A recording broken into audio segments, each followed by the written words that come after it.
Hello and welcome to this very special episode of Uncorked with Funny Wine Girl. It is this year the fifth year anniversary of the podcast, and I'm really excited about that. It's officially in May, but I'm going to start the celebration now. I started it as soon as we turned the calendar. And one of the things I'm excited about doing is I'm going to try to do it every month or as many months as possible. Ask the expert. I also have a really cool in-person event coming up in April. We didn't officially announce all the details yet, but it's going to be in honor of Sexual Assault Awareness Month, screening a really important film in Scranton. I won't give the details just yet, but it is an in-person event in April, and it's really it's informative and it's really an empowering film, and I can't wait to give all the details about that. But tonight we're kicking off. There I go with Oliver. You love when I say we're kicking off. It's that mouse in my pocket. No, well, we're collectively, myself and my guests and my guest expert are kicking off the Ask the Expert series.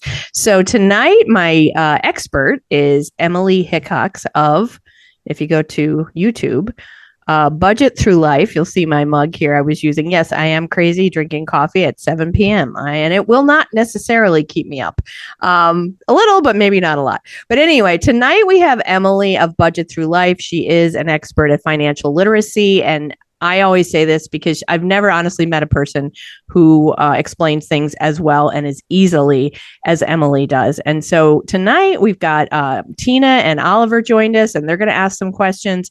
And then I'm going to give a plug real quick before we get started. In February 18th, we're going to do the next Ask the Expert. Tina Gallagher is going to be our expert, and she is a romance author. So if you ever thought, I got some great stories, I'd love to write a book someday, and you want to know the process, you're curious, and you don't have to have a draft ready, but maybe you just have, questions, or you're like, gosh, where does she come up with her ideas? What's it like? What's all the work involved? Any of those kind of questions, anything. Well, they don't have to be my questions. You could be like, no, Janine, I want to know something completely different. You can ask those questions February 18th. But without further ado, let's get started with Emily. Emily, do you want to share just a little bit about yourself, and then we'll get to the questions? Sure. Thanks so much for having me. I always love being on the podcast. And when you called to ask if I wanted to be an expert, I was like, ooh, I don't know, maybe. It's very exciting to be called an expert in something. Um, but I have been, in one way or another, involved in financial literacy for over 20 years. I have an education in accounting and business and was an auditor for a very long time. And just with my interest in personal finance, I had done some career shifting and ended up in the credit counseling world for a while, which was very enlightening for me. Really opened me up to a side of personal finance that I really didn't know and didn't know how much other people needed to know about. And I was very involved in the education and how do we deliver that and how do we make sure people understand the all different sides of credit and debt management. Um, and then I really inspired me to start my own business of Budget Through Life, where I do financial education and coaching. And yeah, Budget Through Life. Budget Through Life is my passion project. So definitely a side business for me. Full time, I work in accounting in a school district. So my whole life revolves around spreadsheets and numbers and budgeting of some nature. Someone asked me earlier today, like, well, what are your hobbies? What are you into? And just very instinctively, I was like, spreadsheets. I'm super into spreadsheets. And it just came out. And then I realized that probably wasn't what they were looking for in that moment. But it is true. I love budgeting because I love the power that it gives people over their lives. And I feel like it's a skill that just isn't taught in school, not the way it should be. And we're definitely getting better, but we're not where we should be. So it's okay that we need to have an Ask an Expert series because this isn't something that we all learned growing up. It's not something that was talked about at the dinner table. And we weren't, graded on it in high school and had seminars in college. We just weren't given those tools. So my passion is just giving people those tools, even if it is later in life. But as I've talked about on some of the episodes I've been on before, I also have a tremendous passion for teaching youth because I do feel for them. Yeah. My heart breaks knowing Yeah. that, they're not getting what they need to be successful right out the gate. Yeah. And we've had these conversations before, so I won't repeat them, but like because they're out there. Go back and listen to the episodes. In fact, I'll share them. But your kids are great. I love your examples of your kids understand the value and like what it takes to save up. And if they your son wants an Xbox, figuring out how much he needs to save and then thinking, well, how can I earn money? And it's just I think it's such a great thing to prepare him for life and prepare young people. So I love that you do you're very good at teaching, but especially young kids do need to learn that. But to your point, it's not too late to learn as an adult because that was certainly nothing that I really understood. And I'll get to the questions, but one of the first conversations we had, I do remember you saying one thing that it stays with me about the idea of like paying a bill late. And I was like, just it only happens once in a while. And you're like, well, it still affects your credit score. And I'm like, really? Just once? Just once in a while? And you're like, yes, it does. So I always think of you with that. I'm like, yeah, geez, okay. Yeah. But let's get started with. I know Tina has a question that I'm curious for the answer because we're both working for ourselves, entrepreneurs, solopreneurs, womenpreneurs, whatever preneur you want to call us. Tina, let's get to you and your question. Yeah, as a self-employed person, I guess like what is the best way to save for retirement? Like I have two IRAs. One of them was my 401k when I got booted out of corporate America. Mhm. I rolled it over into it, and then when my husband passed away, I rolled his. Actually, I have three IRAs because he has two because one was pre-tax, one was after tax, and they had to go Yeah. into two separate IRAs. So I've got three IRAs. So I guess my question is, like, should I just be using one of those to add money into? Because I haven't done anything in a few years. Just praying that's going to be earning interest. Or should I set up some kind of like, is it the solo 401k? Is that what it's called? Should I set up something like that? Is one better than another for retirement? So the most important thing is that you're saving. I'll say that. Unfortunately, I try to be careful on what advice I give on the investing side, just because that's not where most of my specialty is. I'm very involved in the IRA side of things, not so much the solo 401k, but on the IRA side, if you have the IRA and you're able to, I would max that out every single year. It's not a lot because the limits on it, they change every year. I think maybe 7,500 for I think that's 2026. what it is, yeah. Yeah. Um, but it's something, and your praying is working because yes, it's earning interest, I promise.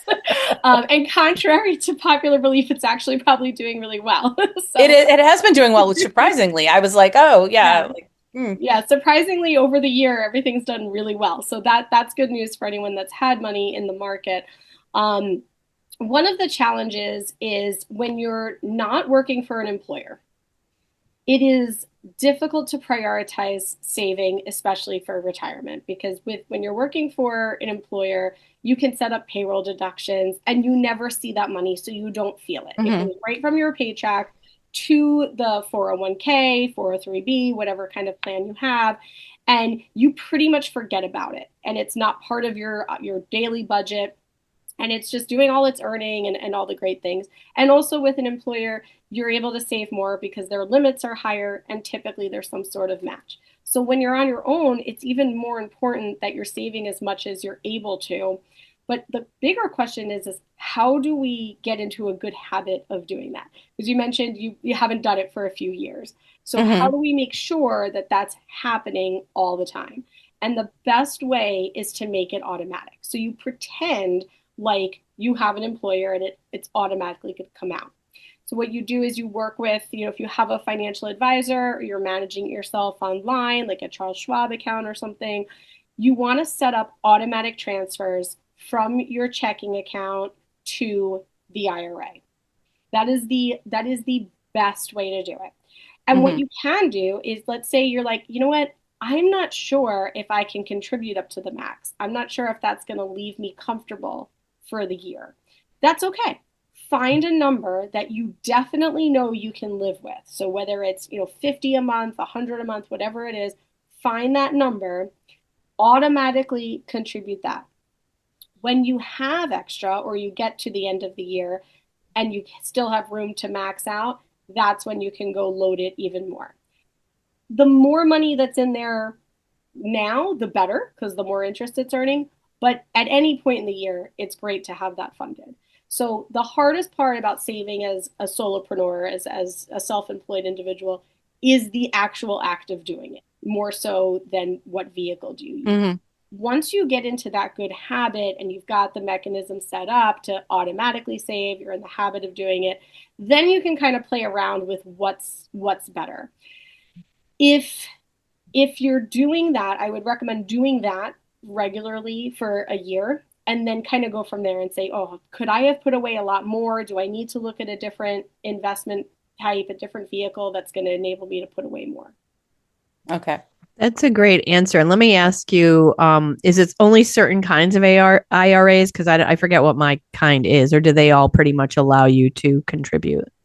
They all allow you to contribute. There's generally, and what Tina's talking about her late husband having two types of IRAs, is that there's pre-tax and after-tax. So you can have what they call a traditional IRA and then a Roth IRA.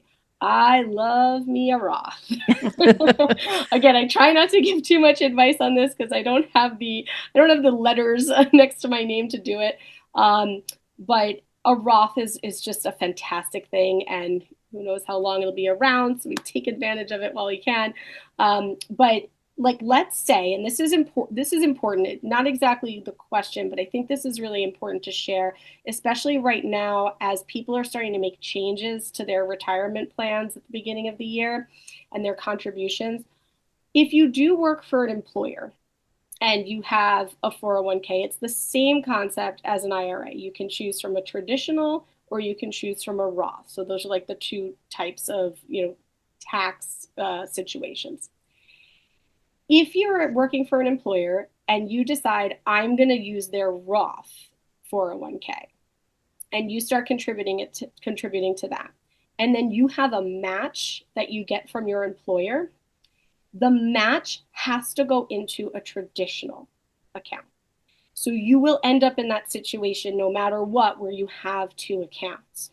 What's important to know there is when you leave that employer or you decide to move that money out of the employer's plan, you have to roll it into an IRA that is also the same type of tax vehicle. So you have to take, if you have a 401k that's traditional, all that match that you got, you would roll that into a traditional IRA.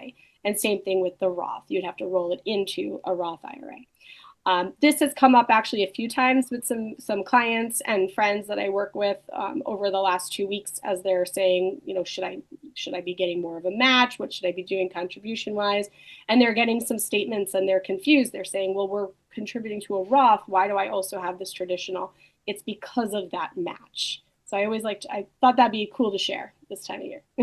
I'm glad you explained that because I wasn't sure. All I knew was that when the 401k, when we were rolling it, it had to go into two different ones because some of the money was pre-tax, some was after tax, but I never really asked why that was. I just assumed it was something he picked back 30 years ago when he started the 401k, Yeah. Well, and so the Roth is still fairly new too. Yeah. So when I started working, the Roth wasn't a thing. So all of my money was going into a traditional 401k type plan.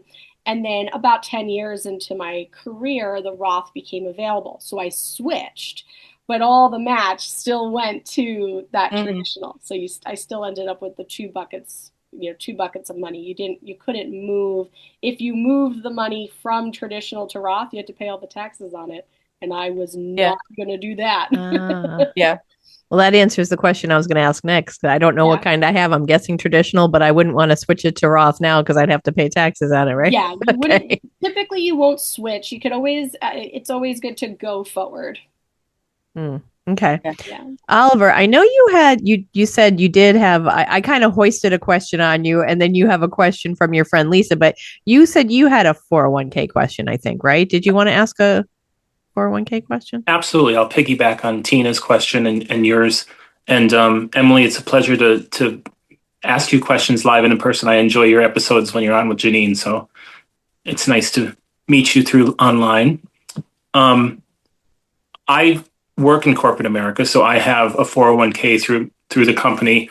And I was unemployed we moved to Philadelphia and I was unemployed for a few months. So my 401k, I opted to leave it where it was. I will be moving it to my new company, but it's not until July of 2026 that I'm eligible because they have twice a year registration for it, or, and I just missed the one in July. And so should I leave it where it's at now that it is 2026? That's what I opted to do. Because I get a little panicky about the future when you get all those benchmarks of like you should have X amount in your account by 50 years old, 55, or I got something today from Social Security saying, you can retire here. Here's the dollar amount you'll have if you retire at the age of 82. And that was the number that, I was most comfortable with. So I get a little panicky with future investment, like what's going to happen. But right now my 401k is where it was. Should I just leave it there or knowing that it's going to be rolled over into my new company, or should I do something else with it? So it really depends. And again, I have to be so careful because I don't do the investment side of things. Right. But from my experience is you just want to know what it's invested in. You want to have some control of that. So there's some plans where, you might have better choices for what you can invest it in when you move it. I'll give you my real life example. So I had most of my retirement money was with the federal government. I worked there for over 15 years. So the TSP is what they call it. That's the government's 401k plan. And when I left there, I was welcome to leave it there as long as I wanted. And I try to think about security too, like what's the longevity of the company I'm leaving? Like, am I comfortable with it sitting there? Is this company going to go on for a while? And I've been in a situation where that wasn't the case. I wanted my money moved as quickly as I could. But in that case, I could have left that there till retirement age. Everything would have been just fine. But I did some work with my financial advisor and we said, you know what, there's other things I could be investing in that I don't have those options in the TSP. I was very limited on the funds I could be investing in. So I was very opinionated on that just because of like who I am and how I feel about spreadsheets and my money. But many people are not that opinionated on it. So it really depends on like what you want your money to be doing, what you're comfortable with it doing. I do recommend having that conversation for two reasons with the financial advisor, both about where you'd want the money to be, but that number, what's your sweet spot of if I don't want to retire at 82. I want to retire at something a little more reasonable. Although, nowadays, my grandfather, he's like 90, almost 96, and he is so mad that he retired in his 60s. Like, so mad. Wow. So, but he's also like loving life, so no worries. So those are the things. It's like you want to be able to talk with somebody about is my money where I want it to be, not just the company, but the funds that it's invested in. Yeah. Some people especially as we get older, they like to really have a lot of control of the diversity and what their funds are doing. Like things like I talk with people I'm also involved in church bookkeeping because why not? More spreadsheets. We talk about kingdom funds, funds that are very specific to God's work. And like there's so many things that you could be investing in and within an IRA, within a 401k. So it depends where the money is going to go. Okay, perfect. Thank you. And for someone that I unfortunately started my 401k probably later than I should have. So that's why when I was working and, they were matching it. Now I'm not obviously getting a match anywhere. It's just, it is what it is until I roll it over. But I was always adding extra more into it to try to make up for it. But, it is what it is. I couldn't go back in time and say, Sure. but thank you for that. Hard. You're welcome. And I'll tell you, that's one of the reasons I do get so excited about these things, because when I started working in my first job with the government, it took about 6 years for someone to clearly explain the TSP to me. 6 years for somebody to say, this is why you need to max out. Not even at that point, I don't even think it was max out. It was like, here's what's happening in the TSP. Like, here's the match you're not taking advantage of. And I was getting some of the match, but I could have been getting more. And then it was like another year or two after that, that somebody really sat down with me and said, look, if you max this out, here's what this looks like in your 50s. And I'm so grateful for those two people that took the time to sit down and explain it to me. And I try so hard to do that with people, because they don't know, they don't have, employers aren't like, hey, here's how you can succeed in life. Like, they just care about, here's how you can succeed for our company, right? And I think it's more than that. So I was doing taxes all weekend, because why not? It was snowing, I had nothing else to do. I did everyone's taxes, and I was doing my brother's taxes. And I said, man, there's nothing in this box here. Like, what is happening? Like, why aren't you contributing to a 401k? And I knew it was a real big company he's working for. And he's like, oh, well, there's a pension. And I get that. And like, yay, government too, there's a pension. But no one's promising those things forever and ever. And there's a lot of limitations on that. It's great to have the pension, but it's also really great to have your own money put aside for retirement that you can control, that you're investing, that's growing. The pension is what the pension is, but the money that you can grow, and as turbulent as it feels our economy is right now, the market's actually pretty good. So it's a good time. So I'm glad you're on the boat now. It's okay. Yeah. But yeah, I wish I had the conversation like when in my early 30s when I was starting, because I didn't have anyone reaching out to me, and at that time I was like, well, I'm paying child support, and I'm like, oh, I can't put extra money away. I could slap myself now for thinking that, but then again, we're all, we all grow into our knowledge, I guess. Yeah, where we're at, right? Meet yourself where you're at. Exactly. I want to follow up on something you said, Emily, about pensions, because I worked at Blue Cross for like 11 years, and I was able to, is it vested? Is that the right word? I got a pension. And so I think I could take from it, I don't know, without penalty in my 50s, kind of like an IRA, whatever.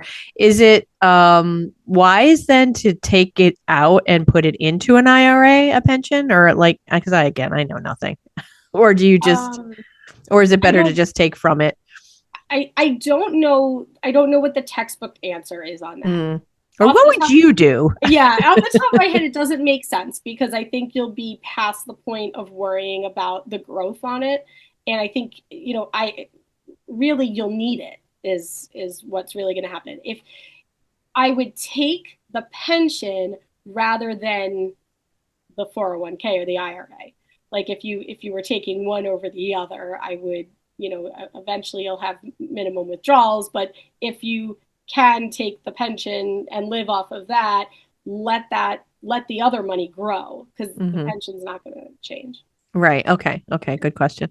Or I mean, good answer. Excuse me. I could be totally wrong on that. That's no, because if you asked me to make a decision on that today, that's what I would do. I might feel differently at 59, 50. And I know so little. Honestly, I didn't even know. Like, I checked on my pension like once or twice since I've left Blue Cross. In fact, I had to like reach out and be like, okay, who has the money now? Because it went from one company to another, and I'm like, I don't even know. I'm honestly certainly the worst person at this kind of stuff, though, and certainly not a role model for sure. But I want to switch gears a little, and Oliver, I'm going to say I kind of hoisted this question upon Oliver, but I do think it's one that's relatable. And we talked a little bit before I hit the record button.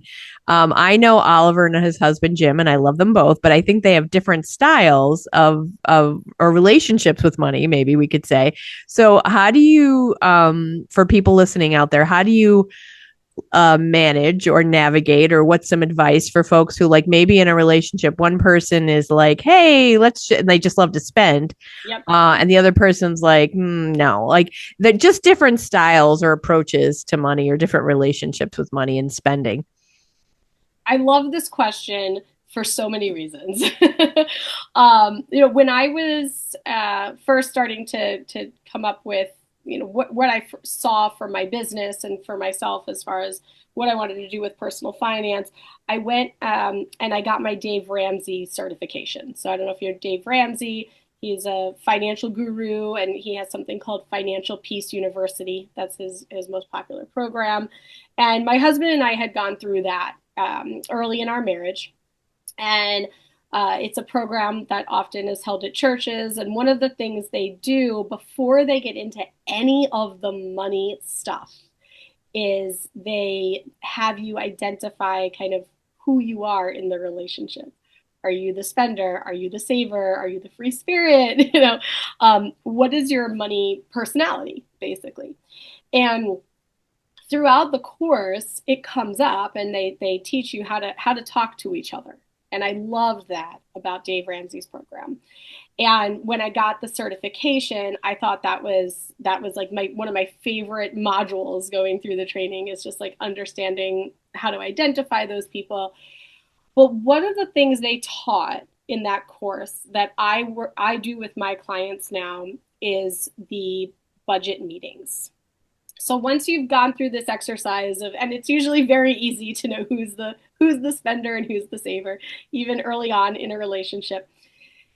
When you're going to go through any sort of change from where you are now and how you're budgeting, how you're running the finances of your home, you're going to set up budget meetings. And these are meetings that you have with your partner every, so often, depends on where you are. Like when my husband and I first started, we did them every single Monday at 7:30, because that's when the baby was asleep, and we would sit down on the couch and we would, kind of go through some stuff. And my feelings and my process on how I approach these meetings has certainly changed over the years as I've done it more, as I've worked with other couples through it, and individuals, because it's important for individuals to have this kind of accountability too.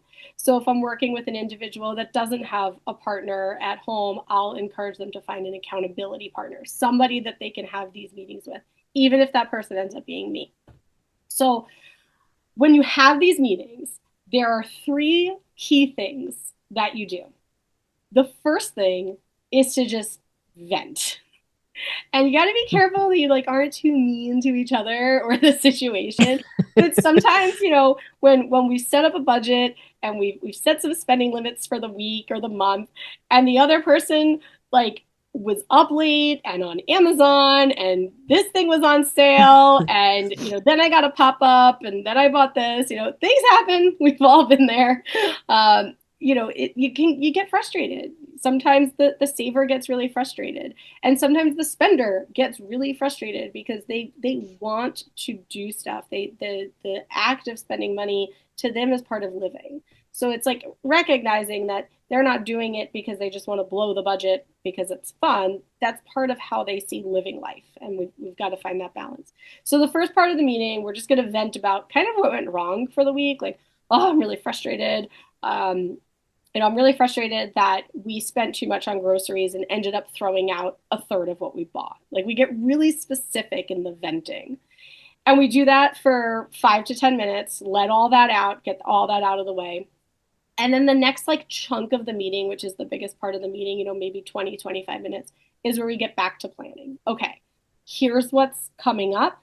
How are we going to approach this? And we've got to be able to share. We've got to be able to say, okay, I don't want to prioritize the new HVAC. This is a huge thing. I don't know why everyone I talk to is budgeting for HVAC systems.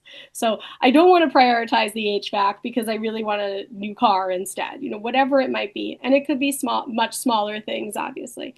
But this is where we're going to plan, and we're going to sit down and we're going to say, here's how much money we have in the checking account right now. Here's what we had planned. Here's some unexpected things that happened. We blew a tire. We got snowed in, and had to pay for a plow, whatever it might be. And we're going to work through those things. And then the last thing, and this is where I think is most important, and a lot of people leave this out. This is the part where partners are like, okay, I'm exhausted. We vented at each other. We planned. We updated Emily's dumb spreadsheet. Like, we've done all the things you asked us to do. I'm done. I want a glass of wine and Netflix. But no, we're going to take 10 more minutes and we're going to dream. And it's so awkward. It's so awkward in the very beginning. But this is where we're going to dream about what life looks like when we're completely financially secure and our money's doing exactly what we want it to do. And we're not worried about groceries, and we're not worried about childcare, and we're not worried about, any sort of major repair. We're not worried about HVAC. We're financially stable. We have a well-funded emergency fund. What does life look like? And I'll tell you, when my husband and I started doing that, that was a game changer. And it was weird at first. And we were still like, newlyweds, new baby. We won't do the math on that today. But, it was a hard time to just sit there and be like, what would we do? And that's where, like, the real conversations between the spender and the saver and the different money types come together. Because we were able to say things like, oh, I'd want a lake house. And then, or I would say, I want a lake house. And he would say, okay, but only 350 square feet. Like, how do we dream? And then this became just our thing. Like, when we drive in the car, we used to have big road trips because of where we lived compared to our parents. And we would just dream. It would just all be like these dreams all the time. And I will say, like, most of them have come true. It's weird, like, maybe not in the way we exactly thought they would, but we kept that conversation going. He's actually the saver. I'm the spender, which no one believes until you, like, really get to know us. And you're like, oh no, I see it now. Mostly I'm a spender on fancy food. I will pay anything for a good meal. So that's been a challenge. So I know that's like a really long-winded answer. No, that's helpful though. Oliver, would you like to, I thought of it with you guys just because I know you have different personalities, and I've seen Jim be very enthusiastic about, if you don't mind me sharing, when I was there visiting and we went to that artisan fair. I forget what it was that oh my gosh, the butter dish. Yes. I forget I don't even remember now what it was, but they were like handcrafted ceramic, and they were cute. And you were just like, and Jim was all excited about it. I'm like, oh, that's cute. And you're like, you just, I think very calmly were like, you're going to pay, I forget what it was, for a butter dish. And like, that was kind of it. And he didn't buy it. But I mean, you please share. But I wanted to bring that up because not just because of you, but I feel like it's a relatable thing. But when I watch you two together, I think you guys balance each other out really lovely. But I feel like that's probably a very common thing in relationships too. Yeah. And just some background too, like, we both have our own savings and checking accounts. We have a joint one, but we also, so like, if he wants to buy, anything he wants, of course he does, and that's fine. And same with me, like, 2026 is a new Madonna album, which means a new Madonna concert. So I'm already saving for that. So we all have our things that we like the dream, like, that's the dream, is like, okay, what do we have it set aside for? But it's just sometimes a voice of like, is that what you really want? Because sometimes, and it can happen to me as well. Like, he'll say, well, are you sure you want to do this or travel here because of this, this, and this? So it's a conversation between the two of us. But we both, I am like Emily. I love a spreadsheet. I work all day with them. And I have all my spreadsheets aren't finances. It's all Academy Awards, Oscar nominees, and predictions and stuff like that. I love it. Yep.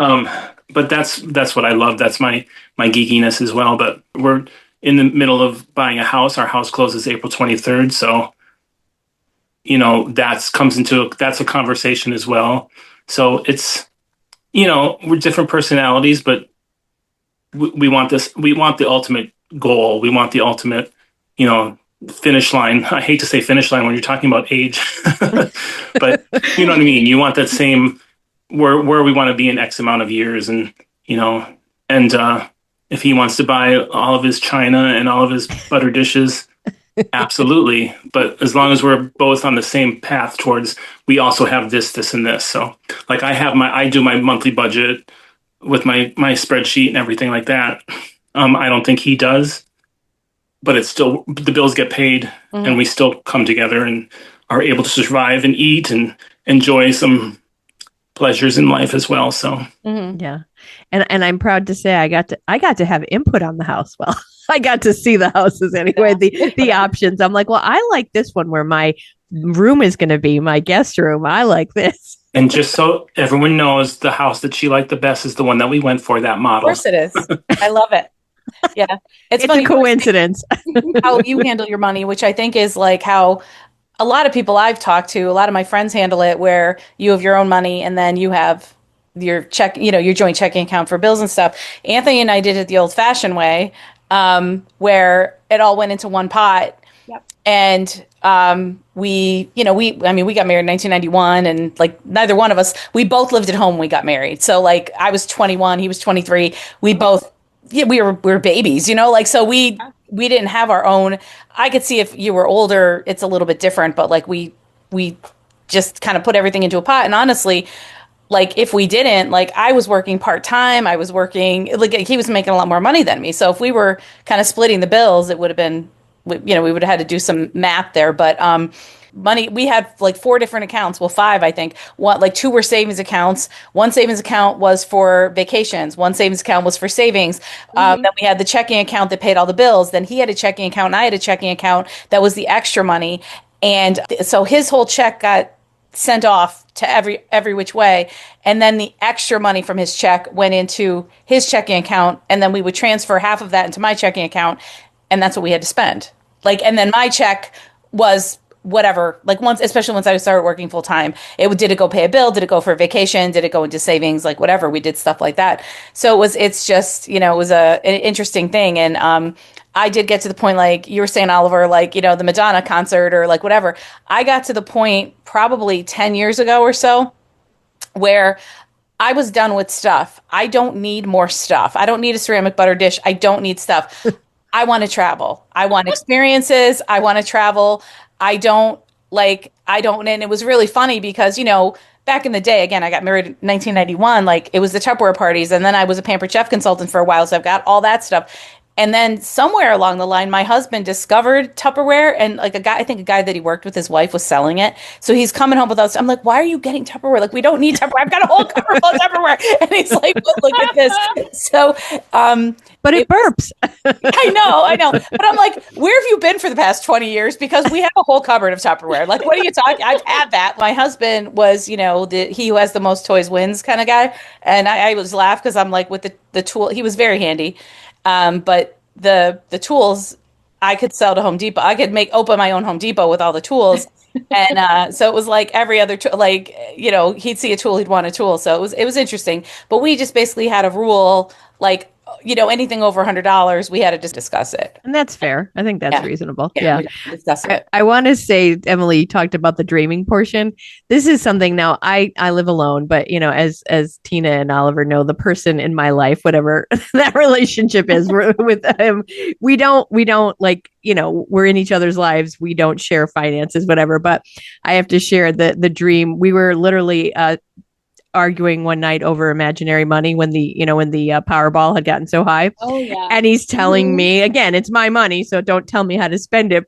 And he was telling me if he won, he'd give it to me, but he was controlling. I'm like, but you're controlling how I get to spend it? What do you mean? As he's telling me I would have to put it in an account and withdraw only so much. And I'm like, what, you're giving me an allowance? And I was like, screw you. I don't want your imaginary money. And because I was saying, I want a lake house. And he's like, well, you have to put it in here and then you can't. And this conversation was comical. It went on for 15 or 20 minutes. I'm like, this is imaginary money. And it's if you win and you're giving it to me, forget it. I don't want your imaginary money. It was just funny because sometimes it is fun to think about And I'm sure even more fun when your finances are actually entangled. But Yeah. what you can do with it. But it was just funny because I'm like, you're giving me an allowance with this imaginary winnings that you're going to get. I'm like, no, imaginary I want allowance. house. Screw you. I want that. I love it. I love it. That's funny. But it was interesting. I know we were talking before we popped on that I was talking to Social Security because this kind of spurred me to kind of figure out like, I don't know, what am I getting for Social? If it, I don't know, what am I getting for Social? Is it $100? Is it $1,000? Is it $2,000? I have no idea. And so I called, and like one thing that was interesting that was like kind of like an oh shit moment for me, like an oh my, like like she said like you could, so I could start collecting my survivor benefits at 60. That's 4 years from now. 3.5. I mean, I'll be 60 in October of what? 2030, right? So it's like, holy crap, like how are we here already? Like, and so like even anything like you were saying about you want the money in your 401k, like earning interest as long as it can. And it's like, even anything, I mean, it's putting money in it now is better than not putting money in it, but it's still like it doesn't have 25 years to grow. I ask a quick question to Emily. What do you think of the idea or the notion of, well, you can't take your money with you when you die? So that gives me a little bit of nervousness when I hear things like that, because I'm like, you still have to live. You never know how long you're going to live. But I'm just wondering your take on that. Well, spend it while you're alive. I think it's all about balance. My personal philosophy on that is it's about balance because I have no interest in spending it all on me. Like I do hope that there's something else that comes of the treasure, like right. Whether it's to help my children when they need it. A lot of people will designate funds to, a charity. They'll, even property, we have our bordering property just got donated to a conservancy, which nice. That's awesome. I was planning on buying it, but that's okay. Oh, poor Emily. Yeah, we weren't too thrilled, but then I calmed down and I stepped back and I said, no, that's like a beautiful thing to do with the things that you've acquired. Now I can hike on it. Yeah, right.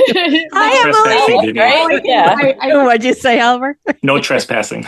Yeah, she'll be like, get off our land. We're taking it. Yeah, we did have to put a lot of more signs up. But I think that there's a balance. And I think that a lot of it comes down to how you feel about, what money is here for. And that can be like, that's a whole separate conversation. Right. And what we're supposed to do with it. And if I can live on less and leave more for the next generation to, we all have something we're passionate about. If you want to, maybe the Oscars need a new venue eventually, and you want to fund that in your, in your legacy, whatever we want our legacy to be. My son would be pissed if I left all my money to that. really pissed. But I will say, like, as a child, I don't expect my parents to leave me anything either. Like, I want them to also feel that freedom to do what they want with their money and to, prioritize what they want to do and not feel like they owe us as their kids anything. And, I don't think my kids don't know that there'll be, and hopefully there will be, but they don't know that there'll be money for them. They don't know the things that we have planned to hopefully give them one day. The only thing they do know about is this whole idea of like they have a match where they have like an investment. They each have an investment account, and everything that goes in there is for their first car. And we have said that we'll match that up to a certain point, but we'll match whatever they save to get their first car, so that they get something decent. Oh, that's nice. That's really nice. That's the only thing they know about. Yeah. That's good. I don't think the younger one really like totally gets that yet, but the older one sure does. Saving everything. He understands. Yeah. Oh yeah. So yeah, I think it's a very personal decision. My goal is to leave my kids they'll get the house, and then I have 3 IRAs. So my goal is for them to each have an IRA that would be of equal value, and then hopefully I could live off the IRA and the and Social Security and whatever else, whatever I make from my books. I did say that. I say that all the time. You can't take it with you because I've lived through my sister-in-law passed away back in 2010 from lung cancer, and then my husband passed away in 2023 from cancer. And it's like my sister-in-law had all kinds of plans of, when she retired. And so now I'm kind of like, someday you can't just be like, oh, someday I want to do this, like, and someday never comes. So Janine can tell you I travel a lot. Yep. And that's what I've wanted. Like, that was my plan. Like, my husband and I talked about that back in before the pandemic, like 2015, 2016. I said, I don't want to buy, I don't care if I have a new car. I don't need anything else for the house, like, other than things that break. I'm like, I want to travel and I want to see the world. And at some point, my goal was to retire him from his job so we could go to Ireland for 3 months or like somewhere, go over Europe for extended periods of time. Right now I couldn't do that because I couldn't get Thea over there, my dog over there, easily, unless I made a ton of money and could get a semi-private jet that she could come on a couch with me, because they do, people rent them out, but it's like $8,000 one way. So I'd have to sell a lot more books. And Emily, that's the balance. That's, is a perfect example, like, of Tina's two examples, and then also mine. Like, let's have it make sense, and so that's why making it a balance, a personal choice. Yeah. It's wise. And Janine, you'll be lucky. I'm leaving you to Lucas, so. You're leaving Lucas to me? Yes. Yeah. Well, and I think. Do you really want to do that? I said he's looking handsome. You probably don't. Oh, no, don't go there. Really taking a lot of minutes to ask yourself, what if I was to, get sick today, and if I knew I didn't have much time left, am I happy with the way I'm living my life? I will tell you, I'm somebody that the answer is yes. Like, we've had a lot of things happen this year that's like really forced me to think that through.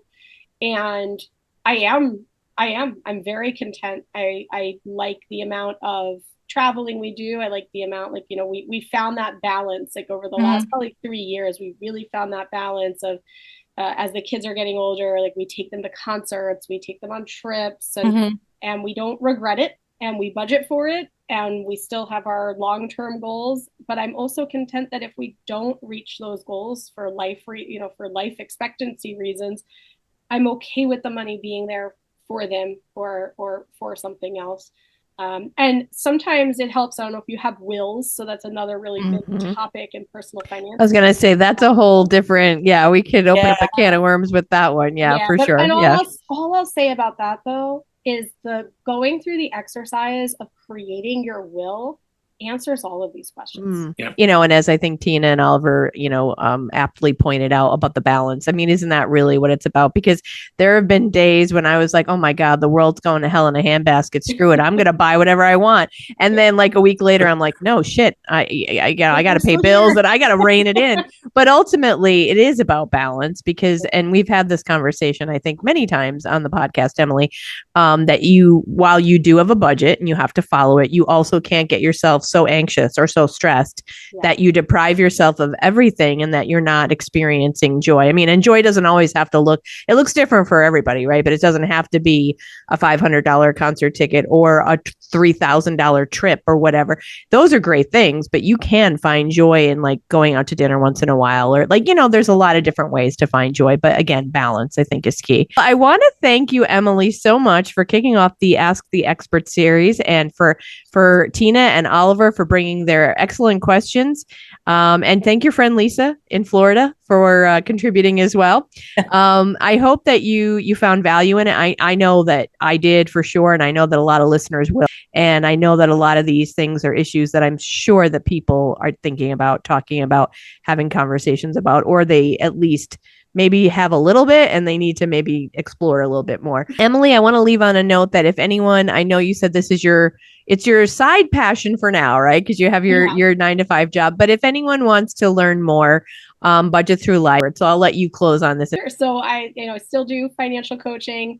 Honestly, I pretty much have a client almost every afternoon at this point, which is fantastic. But always making room for more clients. If you're looking for like real hands-on, need to make a budget, need to make a debt payoff spreadsheet, all the fun things, or you just need an accountability partner, I have all different levels of service that I do. And you can find me on social media. The best way to reach me is my email address. It's budgetthroughlife at gmail.com.